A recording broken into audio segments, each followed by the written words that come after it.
will talk about Ciro Alegría. He is one of the main representatives of the indigenous novel, a trend that coexists with the realistic narrative in the first decades of the 20th century.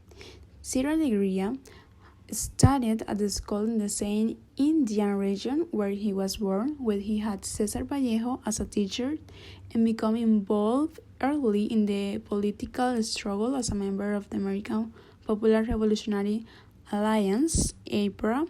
His militancy in the APRA would earn him to stay imprisoned in 1931 and 1933, and his subsequent exile in Chile in 1934. Ciro Alegría nació el 4 de noviembre de 1909 en la hacienda Cuilca en Huamachuco, Perú, pero de muy niño sus padres fueron a vivir a orillas del Marañón en la hacienda Marcabal Grande, que era de su abuelo Teodoro Alegría. A los 7 años fue a Trujillo para estudiar en el Colegio de San Juan, pero enfermó de malaria y tuvo que regresar a la hacienda continuando sus estudios en Cajabamba. En Marcabal convivió estrechamente con peones, indios y cholos, con los que intimó profundamente. Muchos de ellos eran grandes contadores de cuentos, quizás por ello puede que le empezó la temprana afición al relato. Influenciado por su padre José Eliseo Alegría Lynch, empezó a leer mucho, y gracias al aliento de su madre María Herminia Bazán, escribió sus primeros poemas. Luego de la muerte de su madre, viajó a Lima intentando publicar algunos de sus cuentos, pero fracasó en ese intento, pero luego fue convocado como periodista en Trujillo. Ciro Alegría es perteneciente a la llamada corriente indigenista. Es autor de obras como, por ejemplo, La serpiente de oro, publicada en 1935, donde se desarrolla en un valle de la selva llamado Calemar, el cual se ubica a la orilla del río Marañón. Este relato empieza con una descripción del río y lo que significa para ellos. En adelante se habla de las vivencias que tienen la gente del valle, como la llegada de un ingeniero Osvaldo para buscar la forma de aprovechar las riquezas naturales del lugar, el cual pues sufre un choque de contraste con una forma de vivir muy diferente a la de la capital, pero que al final termina agradándole. Se cuenta las vivencias de los hijos del viejo Matías, Arturo y Rogelio, en una de las cuales Arturo se enamora de una muchacha llamada Lucinda, a quienes unos policías molestaban, por lo que ellos huyen y luego tienen un hijo, el Dadán. Arturo y Rogelio viajan a Chicún, pero este no aparece y su esposa empieza a llorar porque tiene malos presentimientos. Luego se dan cuenta que lo encuentran en el río muerto y pasa un tiempo relativamente corto de tranquilidad, ya que cuando llegan las lluvias el río se encarga y amenaza con desaparecer el valle. Luego de luchar contra la crecida, solo resultan unos cuantos afectados. Así por el estilo se cuentan las vivencias de la gente de la selva en un lenguaje particularmente rico, en dialectos propios de la selva, en el cual dejan en clara evidencia que para ellos el río es la principal fuente de inspiración de su vida diaria.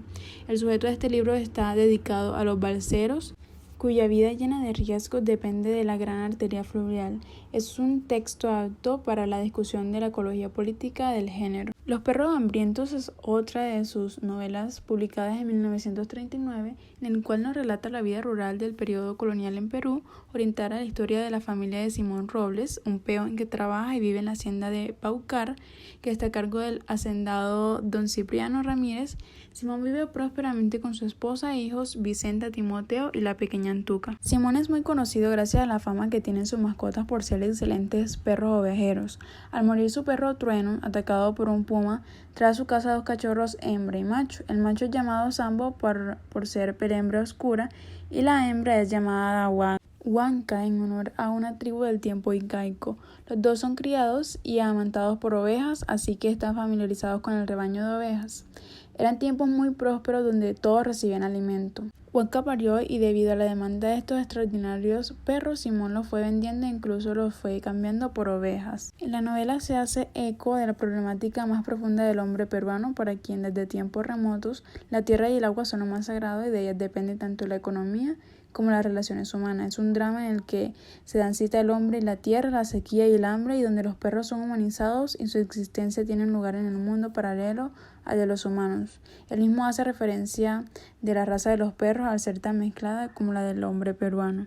Otra de sus célebres obras es El mundo es ancho y ajeno. Publicada en 1941, relata la vida de la comunidad de Rumi, ubicada entre las altas montañas de la cordillera de los Andes en el departamento de La Libertad, en el norte de Perú. Los indígenas que integran esa comunidad, encabezados por el alcalde Rosendo Maqui, se defienden de una despota hacendado, don Álvaro Avenar, quien, amparado por fuerzas corruptos y testigos falsos, quiere arrebatarle sus tierras para expandir su ya inmensa propiedad, pero lo que en realidad más apetecía el hacendado era convertir a los comuneros en peones para que laboraran en una mina de su propiedad cerca a Rumi. Las tierras de cultivo tenían para él un valor secundario. Debido a ello, la comunidad de Rumi se encuentra permanentemente acechada por el despojo. Cuando esto al fin sucede, los comuneros se trasladan a las alturas de Ñanañahui, tierras pedregosas y del clima inhóspito de escasa productividad, pero al menos les permite mantener viva la comunidad. No obstante, muchos comuneros huyen en busca de un futuro mejor y se emplean en diversas partes del Perú, viviendo experiencias muy duras y hasta fatídicas. La sublevación es brutalmente reprimida por la Guardia Civil. Lidiada con los caporales de Amenábar, los comuneros rebeldes son aniquilados uno tras otro, cayendo bajo el juego de las ametralladoras, y así desaparece la comunidad. Otra de sus importantes obras es Duelo de Caballeros, publicada en 1963, que es una de sus últimas obras. Es un relato ennoblecido del duelo que sostuvieron Tirifilo y Carita, dos famosos jampones limeños que han entrado en la leyenda. Representa la incursión de Ciro Alegría en el terreno de lo criollo. Lo hace con la misma maestría que cuando trata de los hechos y de los hombres del Ande y de la selva.